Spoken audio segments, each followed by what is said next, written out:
The Last Word with Lawrence O'Donnell starts right now. Hey, Lawrence.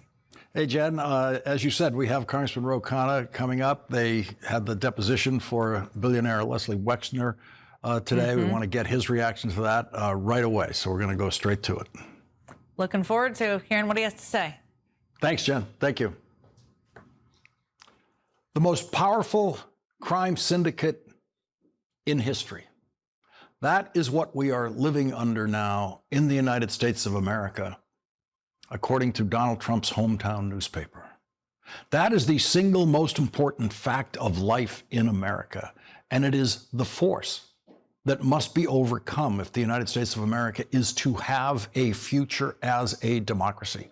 The United States Constitution, which is the first law of the land, was written by men and only men who believed it would then be entrusted forever to men and only men just like them.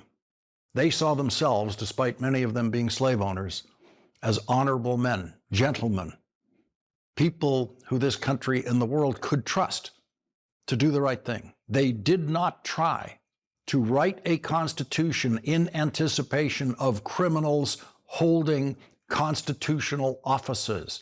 They did not write a constitution strong enough to withstand criminal intent on the part of presidents and political parties in Congress. But that Constitution is now the only shield we have against the most powerful criminal syndicate in history. That's the way Donald Trump's hometown newspaper describes his current operations. Quote, the most powerful crime syndicate in history. The crime syndicate lost one today when Donald Trump was forced by a federal judge to deliver $127 million in overdue funding from the federal government for the New York-New Jersey Gateway Tunnel project, the new and very necessary tunnel under the Hudson River, strengthening the Northeast Corridor, the most important transportation corridor in the United States historically and in today's economy. Harvard University continues to defeat the crime syndicate in court, much to Donald Trump's expressed irritation today. For Assistant Attorney General Harmeet Diller, how are you doing? How are you doing with Harvard? How are you doing with Harvard? You know, Harvard's extremely discriminatory, unfortunately, and it's working good. Harmeet is on their trail, right? Good. You keep suing them. The hell with them. The yes, sir people in that room who are oh so comfortable are showing just how comfortable they would all be saying yes, sir, to any dictator. Donald Trump and his clownish lawyers will continue to be crushed in court by the 390-year-old Harvard University, which will live long after Donald Trump and his courtroom flunkies are long gone. John Adams and other Harvard graduates were there at the birth of this country, designing the Massachusetts Constitution, which became a model for the United States Constitution, which Harvard University now uses to defeat the crime syndicate consistently. The New York Daily News, which now calls the Trump administration the most powerful crime syndicate in history, has always had strong reader support in the Queens neighborhood in New York, where Donald Trump grew up. The New York Daily News says, quote, it is time to acknowledge what has become tragically obvious. The Trump administration is essentially acting as a massive criminal enterprise. It lies, steals, extorts, and murders, all while cloaked in the awesome authority of the state. It is on a crime spree that puts Al Capone to shame. This administration has murdered Rene Good and Alex Preddy, slandered them as domestic terrorists and assassins, and allowed their killers to walk free. Unleashed thousands of minimally trained ICE agents recruited with explicitly white supremacist messaging to inflict terror on people of color. Repeatedly violated the constitutional rights of citizens and non-citizens by arresting them for First Amendment protected speech, raiding their homes without judicial warrants and imprisoning them without due process, and killed dozens of civilians on the high seas solely on the unsubstantiated claim that they were drug runners, not that being drug runners would justify their summary executions without due process anyway. Released hundreds of imprisoned felons who brutally beat Capitol Police officers on January 6, converted the once independent Department of Justice into an instrument of personal retribution via the prosecution of cooked-up lawsuits against the president's enemies, threatened to seize the territory of a sovereign nation, a NATO ally no less, and declared that legislators should be executed for reminding military personnel of their duty to disobey illegal orders. It is difficult to comprehend the level of state-sponsored criminality we are witnessing because our country has never experienced anything like it. And the Daily News did not even include in its description of the most powerful crime syndicate in history all of Donald Trump's violations of the Emoluments Clause to enrich himself, including accepting the gift of a 747 aircraft from the Middle Eastern dictatorship of Qatar. And the billions of dollars Donald Trump is making in cryptocurrency ventures and other rackets that he is running during his presidency. Donald Trump knows that all of that apparent corruption could be effectively investigated by congressional committees if and only if Democrats win the House of Representatives this year or win the Senate this year. And to prevent that, Donald Trump has not come up with a new campaign message for Republicans. He has not come up with a new economic policy. He has not reversed his economically crushing illegal and unconstitutional tariffs. Instead, he has seized the voting records of Atlanta voters in Fulton County, Georgia, to set the precedent that he can send the FBI anywhere he wants to seize any voting records, including ballots, at any time. Donald Trump is the first president in history who wants to take the administration of elections away from states and, in effect, count all American ballots cast in every election inside the Trump White House. Donald Trump publicly appears to be planning an election crime spree even worse than the conspiracy he was indicted for running to overturn the results of the 2020 presidential election. And that is the most important story of this year. Will Donald Trump commit election crimes all over the country to try to crush democracy? That is not an alarmist question. That is the question of the year. Will Donald Trump commit election crimes all over the country to try to crush democracy? As of tonight, the most powerful force we have in this country to defeat the most powerful crime syndicate in history remains the voters of the United States of America, who are turning against Donald Trump in numbers large enough to defeat any criminal intent Donald Trump might bring to the elections in November. And nothing has separated voters from Donald Trump more effectively than the perception that Donald Trump is covering up for his old friend Jeffrey Epstein and himself by spending the year refusing to release the Epstein files and then making sure that 3 million pages of the Epstein files have not been released as they were required to be released by law.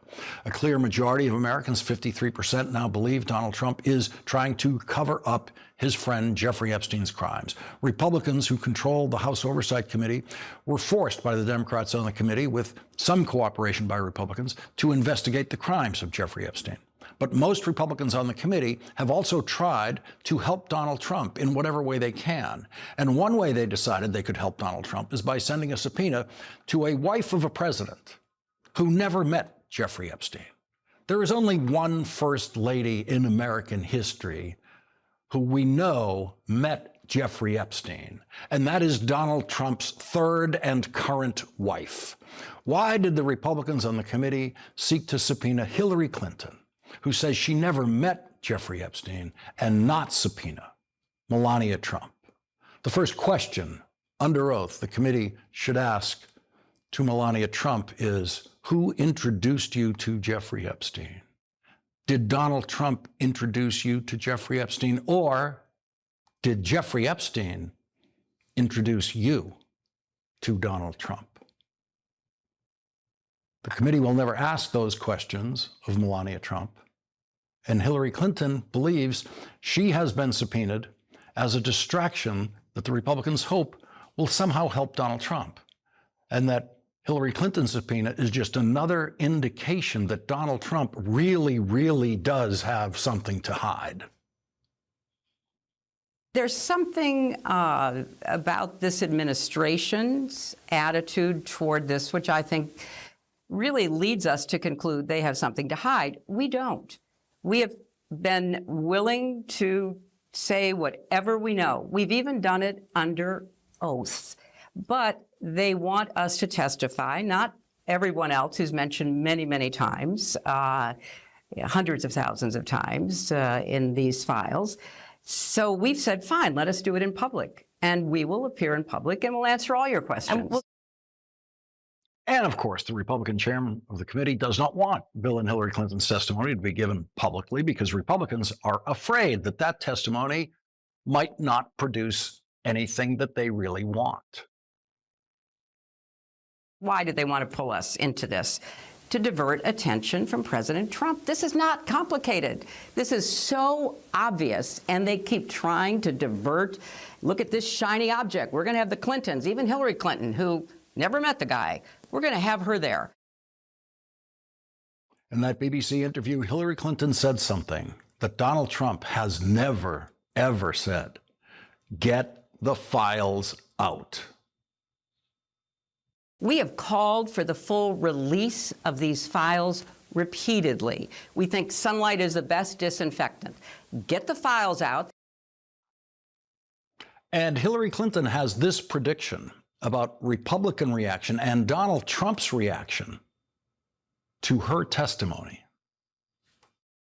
If I have to do it behind closed doors, they're not going to like what I have to say because I have very strong opinions about what it is they're hiding and who they are protecting. And here is the Democrats' reaction to the testimony today in a deposition in Ohio of billionaire Leslie Wexner, who is the man who made Jeffrey Epstein rich enough to run an international sex trafficking conspiracy. We should be very clear that there would be no Epstein Island, there would be no Epstein plane, there would be no money to traffic women and girls. Mr. Epstein would not be the wealthy man he was without the support of Les Wexner. Les Wexner gave Epstein credibility and gave him the ability to commit some of the crimes that he did. The more this deposition goes on, the less Les Wexner knows about his relationship with Jeffrey Epstein. There was a deep trust between these two men. There was a deep friendship there. Not only in a business sense, but Les Wexner gave Epstein the ability to handle his children's and his family's money. So at least that part of it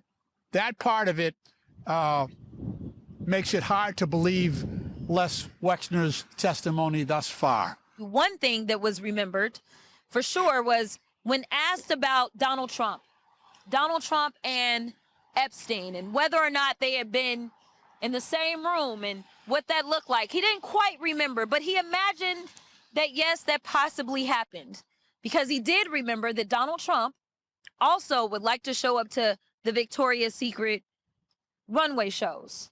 Now, that was a little odd to him, he said, because Donald Trump was not engaged in fashion whatsoever.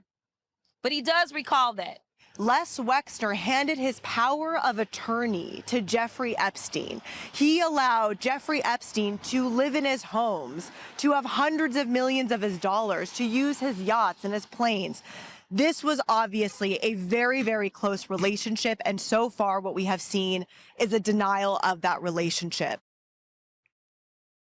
In a written statement to the committee released publicly this morning, Leslie Wexner claimed that he cut off all ties with Jeffrey Epstein in 2007, the year after Jeffrey Epstein was first arrested in Palm Beach, Florida. But Bloomberg reported on an email a year later from Leslie Wexner to Jeffrey Epstein on June 26, 2008, 4 days before Jeffrey Epstein began his sentence for soliciting prostitution with a girl who was 14 years old at the time. And remember, Jeffrey Epstein's sentence was really just sleepaway camp. He just slept at a facility and he was released during the day, could spend the whole day at his office doing what Jeffrey Epstein liked to do. Leslie Wexner, who claimed he cut off all contact with Jeffrey Epstein, a year before this email, wrote a sympathetic note to Jeffrey Epstein after Jeffrey Epstein pleaded guilty to a state charge of soliciting prostitution from a minor. This is what Leslie Wexner wrote to him. Abigail is his wife, Abigail told me the result. All I can say is, I feel sorry. You violated your own #1 rule. Always be careful. Not you did something horrible. Not you are a convicted sex predator of children. No objection at all from Leslie Wexner in his email to what Jeffrey Epstein actually did. Just sympathy for Jeffrey Epstein. In his written statement released today, Leslie Wexner claimed that he was, quote, duped by a world-class con man.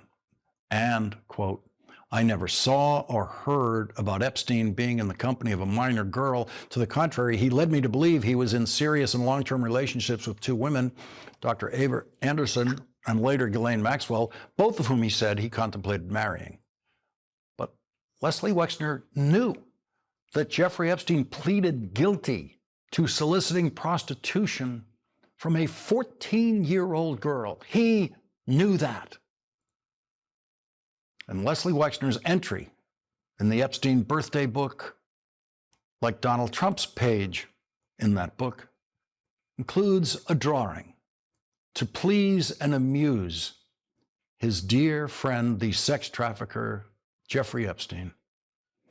It appears to be a billionaire's attempt to draw what he considers the most attractive, or for him, possibly the only attractive thing about women. Leading off our discussion tonight is Democratic Congressman Ro Khanna of California. He's a member of the House Oversight Committee. Congressman Khanna, this was a long-awaited deposition. There seems to have emerged some, to put it mildly, conflicts in this testimony. Here is the central takeaway. The FBI and the Department of Justice have never questioned Leslie Wexner. They have never investigated him. That is shocking malpractice, and it shows how much the Department of Justice is covering up and disregarding people who are allegedly implicated. The second thing is, 2 things can be true at the same time. It could be true that Epstein ripped Wexner off of money, as he kept claiming. It could also be true that Wexner was aware of Epstein's abuse of young girls. There is allegations that he knew as early as 1997 that Epstein was recruiting young girls for Victoria's Secret, which he ran, promising modeling careers, and that he knew allegedly of those girls being assaulted as early as early 1990s. Just because Epstein may have ripped him off doesn't absolve him of potential guilt in the abuse of those girls. And the explanation that he has in his written statement about why he hands over all of his finances to Jeffrey Epstein. Here's a guy who's made all this money, and he basically says in writing, I had no idea how to handle money. I had to get somebody to do that for me. So I got someone who no one else was using for that purpose. Lawrence, you know as many rich people as I do. I represent Silicon you know Valley what? filled I don't with think I do. billionaires. I think you have me beat on that particular count. Fair enough. But let me tell you something about rich people. They manage every penny of their dollar, and they have access to the best financial firms possible. No one would trust someone like Jeffrey Epstein to do this. So there's something else there. And the reality is that we need to know what that is. And the fact is that the FBI and DOJ are not investigating it. And there is a reference in the Epstein files to Wexner being a co-conspirator of Jeffrey Epstein's. Was that probed in today's deposition? He denied it. It was probed. Of course, as you know, that is what Congressman Massey and I discovered, that the Department of Justice was covering up by redacting this document where it says that Leslie Wexner was a potential co-conspirator. They're saying, oh, Wexner's name was all over the other files. Yeah, but you're covering up the central document that said he may have been a co-conspirator. Wexner denies it. Now, how do we usually resolve these things? We don't take my word for it or Wexner's word for it. We investigate. And the point here is, even when you have the United Nations human rights experts saying there were potential crimes against humanity, when you have France prosecuting, other countries prosecuting, you have the United States of America's Department of Justice saying, let's just move on. Let's not investigate. I find that so offensive. And you know who else finds it offensive? Survivors. They are texting me. They're texting Congressman Massey saying, why isn't anything happening? It's not just about releasing files. They want investigations and prosecutions.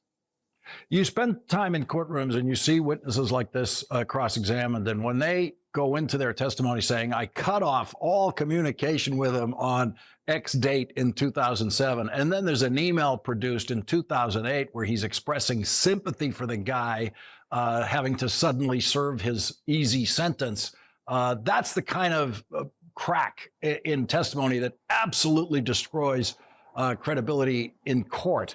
Are we going to see this transcript of this deposition? We on our side are going to push that the transcript be made public. I mean, it shows that not one Republican showed up for this. My guess is they're all going to show up for Secretary Clinton's deposition, but they didn't think that they were going to actually show up with someone who was a potential co-conspirator. It shows how political they're being. We're going to push to release it. But your point is absolutely right. Leslie Wexner can only get away with these kind of alleged lies because he's not under oath and because he's doing it to a committee not under oath under the DOJ. Mm-hmm. Yeah. Congressman Ro Khanna, thank you very much for joining us tonight. Thank you. And coming up, we have breaking news from Minneapolis as the county attorney, the local prosecutor there, is demanding that the Trump team hand over evidence in the killing of Alex Preddy. County attorney Mary Moriarty, the prosecutor in these homicide cases, will join us next.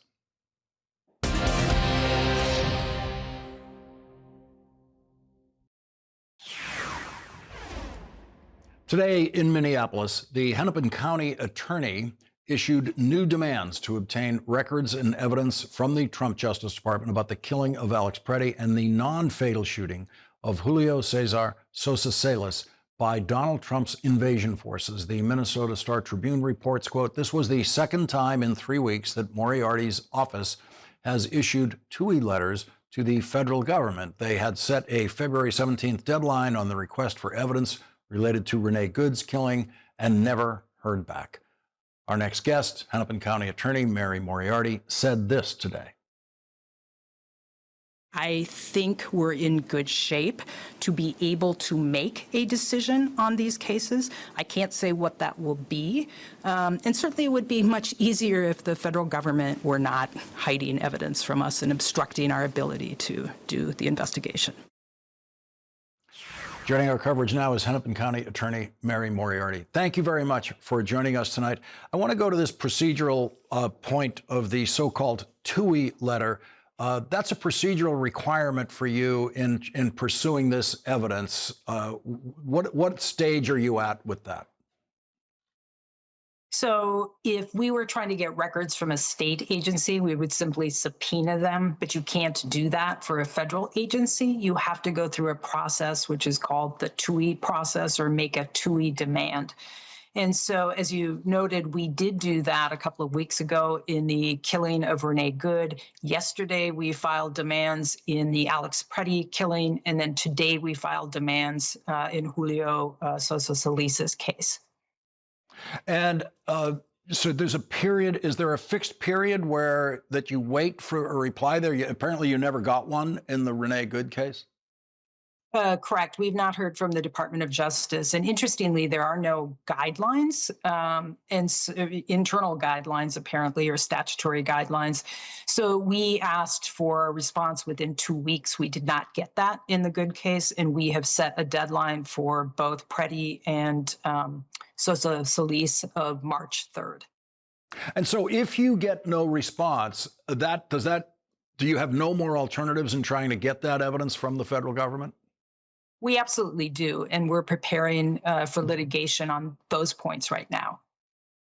But the thing that struck me that you said today that seemed so interesting is you said you're in good shape to be able to make a decision in these cases, which is to say there's an awful lot of evidence that is not in possession of the federal government, including all of the video evidence, which seems to me to be extraordinarily helpful evidence in this case.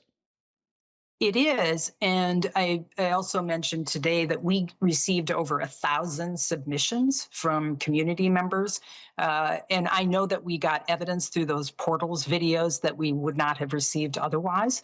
And so our team has been looking through those. And when we see video or something that we think would be useful, especially video, the BCA would connect with the person that sent it to us to actually get that video from the cell phone.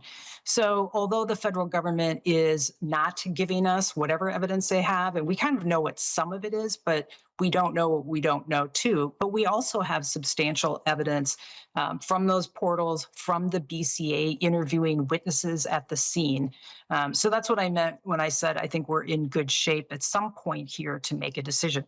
Obviously, we want as much information as we could get, and it would certainly seem to be appropriate for the federal government. I don't know why you would not share information, because it certainly makes it look like you have something to hide.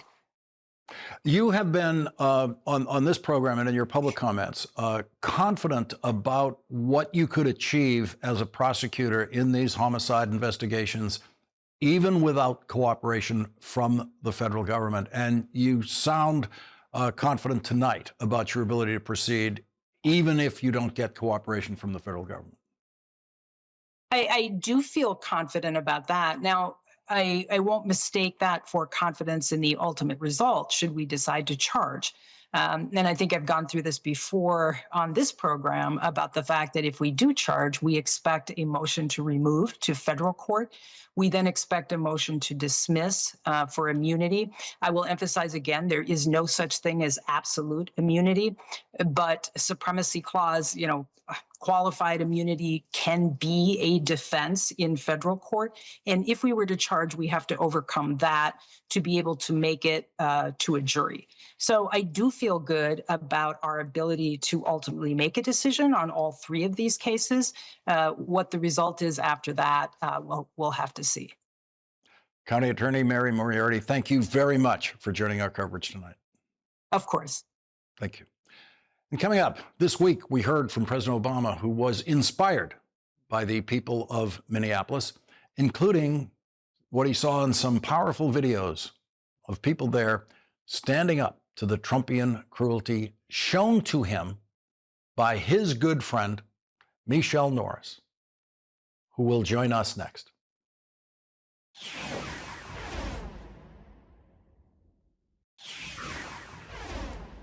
On today's episode of the New Republic's Daily Blast with Greg Sargent, Minneapolis Mayor Jacob Frey said this about the toll of Donald Trump's operations and invasions in Minneapolis. The economic impact has, of course, been devastating. The impact on people's lives, on, the mental health of our kids. Yeah, obviously, big impact. But I don't like to use the kind of wounded victim narrative here, because the people here are tough as hell. I mean, we get knocked down 7 times and we get back up 8. President Obama discussed the resilience of the people of Minneapolis in a podcast interview with Brian Tyler Cohen. A friend of mine, Michele Norris, is from Minnesota, and she was up there, and she was going around talking to neighbors and people she had known for a long time as they were mobilizing protests and activities around ICE. And she showed me a clip of this street band that was performing every night after all these activities had been taking place and protests, et cetera. And they were just out there and they were playing music, and I'm trying to figure out how they were playing, horns and drums, et cetera, in like 0-degree weather, because I would not have been able to put my lips on a trumpet. And people were celebrating what they had accomplished. And it was an embodiment of the values that make us care about other people. And that, I think, is a spirit that when Democrats tap into that spirit, then we win. Here is some of the video that Michelle Norris showed to President Obama. All day, every day,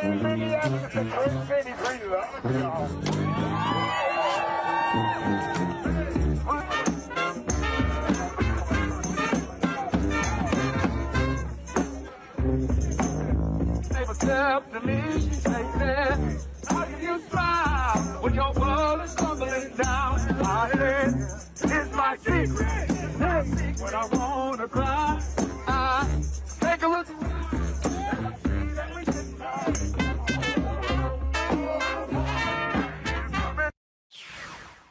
And joining us now is MS Now senior contributing editor, Michelle Norris. Michelle, thank you very much for joining us tonight. And as soon as I heard President Obama say that about that video, I said, when can we get Michelle on the show? Thank you very much for joining us tonight. Tell us about that. Tell us about, first of all, seeing that, being out there where this kind of spirit was so alive. Well, I was surprised to hear that he mentioned that. I didn't know that was coming. And I was pleased, not because he talked about, the friendship or anything, but he talked about the spirit of the people of Minnesota. And I think it's important for people to see that and to see how they've responded to that and the joy in resistance. That video is of a group, they call themselves Brass Solidarity. They are sort of a loosely formed group of musicians that formed in the wake of the George Floyd protests. And as Metro Surge descended on the state of Minnesota, they started performing at first once a week, but after Renee Good was killed, then they started to perform more often. And then after Alex Preddy was killed, they started to perform almost daily as a way to keep people, keep their spirits up, as a way to create community where people can come together in these memorials, as a way to help people fight exhaustion. Because this has been going on for weeks, where people are walking kids to school or people are monitoring their communities.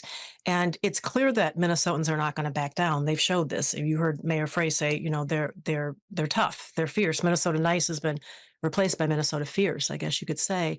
But exhaustion is real. And one of the ways that they counteract that is by figuring out how to inject the resistance movement with joy. And what you saw there were a group of people, we should just note where they are. They're standing on a lake, on a frozen lake.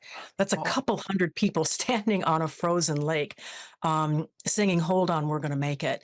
And what they were doing that night is creating a sign on the lake using luminaries and candles that said, "Ice out." And that lake is on the pathway. The planes fly over that lake on the way to the international airport. So they were also sending up a signal to the planes coming in and out of the city. And the video you see there is the Brass Solidarity earlier this week on Monday, I think largely because of the mention from President Obama.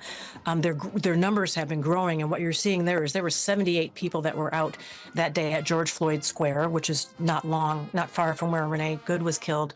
And they had orchestra members, they had kids show up from high school bands, they had someone show up with a kazoo, they had someone with a guitar who brought a folding chair because he wasn't able to stand, but he wanted to play his guitar and be a part of it. And when you hear Donald Trump talk about paid agitators and the way that they talk about people who are engaged in constitutionally protected activity, that image does not comport with that description. What you're seeing there are people who are standing up for their beliefs and trying to hold the line and make sure that America is protected in some way, and protecting individuals, but also the notion of the rule of law and in a thriving and functioning democracy. Michelle Norris, thank you very much for bringing it to President Obama's attention so that he could tell them that he's watching, and that looks like the Obama concert that's out there now, that larger number. And thank you very, very much for joining us tonight. Thanks for having me, Lawrence. My best to you. Thank you. And coming up, was the Trump invasion of Venezuela a rehearsal for Cuba? Congressman Jim Himes, who just returned from the Munich Security Conference, will join us next.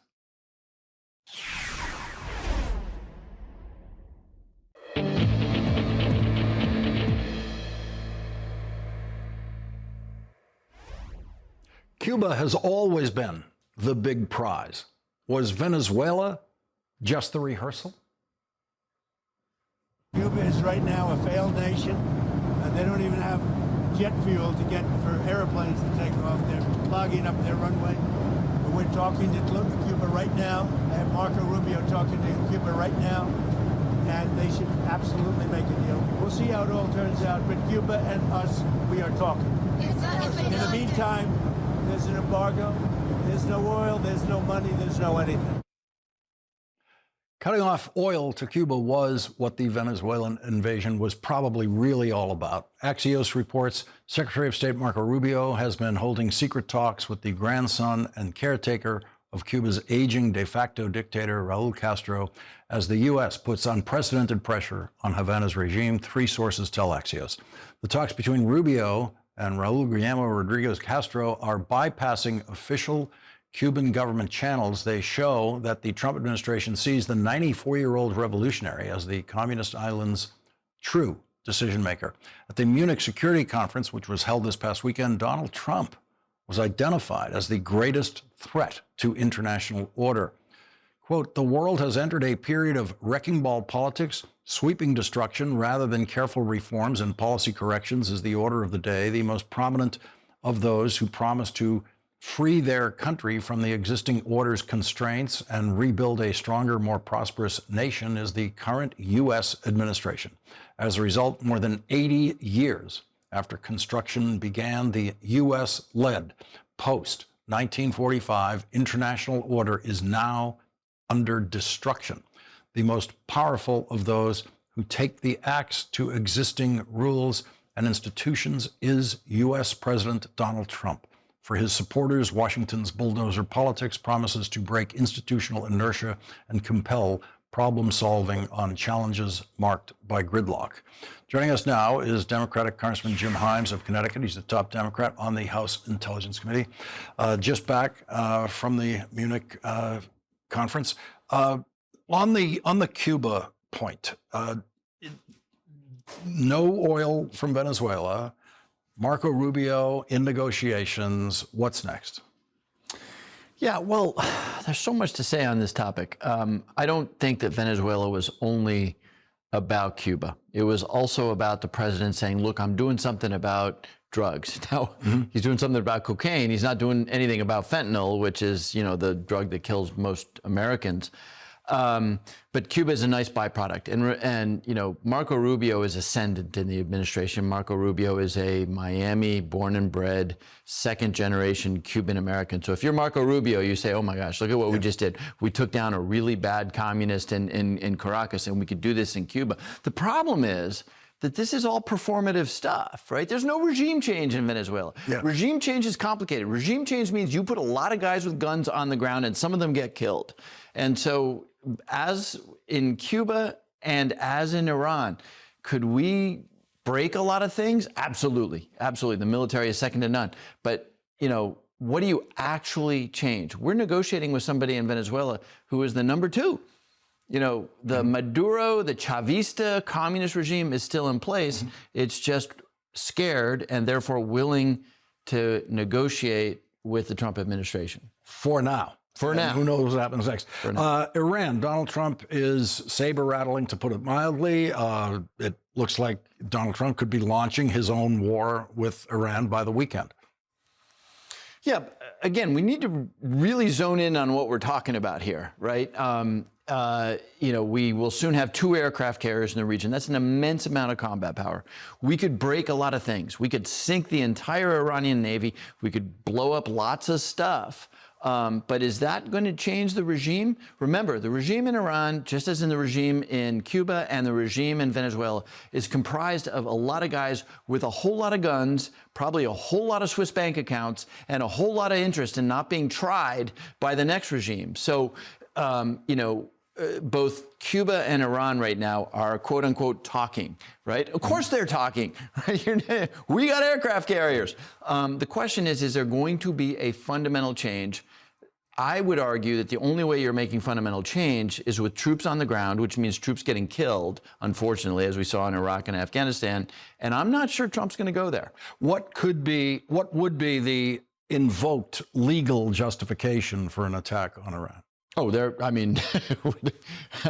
how quaint, Lawrence, right? Look, it's a politically complicated thing. Maduro was a very, very bad guy, right? And so if you're me and you say, hey, our Constitution says that we ought to be consulted and maybe approve military action, or, this is obviously a violation of the UN Charter, the Trump administration says, well, we took out a very bad guy. And not only do half of Americans agree with that, but actually a fair number of regimes and others in Latin America say, yeah. So, if we're talking about legality here, that horse left the barn long ago. And Congress would have no ability, certainly Republican-controlled Congress would take no steps whatsoever to try to control this. Yeah, there is no Congress. I mean, there is no Congress. What Congress? What's interesting about I don't normally feel naive on this show. That's not my thing here. But here we are.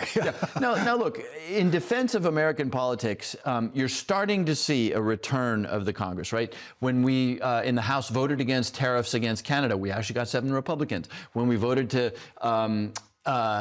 maintain the Affordable Care Act subsidies, we got a bunch of Republicans. So you're starting to see, as the president loses political popularity, you're starting to see a few Republicans, a few of them, just raise their hands and say, well, maybe I'm a little uncomfortable. But we're a long way from Congress finally saying the Constitution to which we take an oath demands our approval for military action. We are a long way from that. And I don't say that with any joy. And in terms of distraction from the Epstein files, a couple of aircraft carriers launching attacks on Iran will do the job for Donald Trump for at least a weekend. Yeah, no, that's right. That's right. And I mean, it's not a single thing, right? You know, it's one of the byproducts of Venezuela is that Cuba feels squeezed. By the way, we haven't talked about this.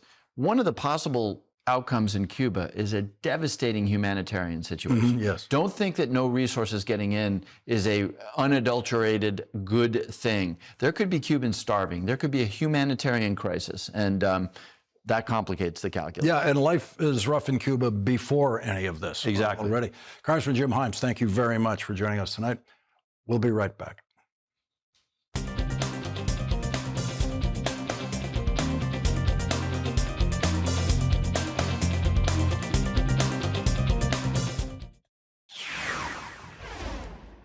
Congressman Jim Himes gets tonight's last word.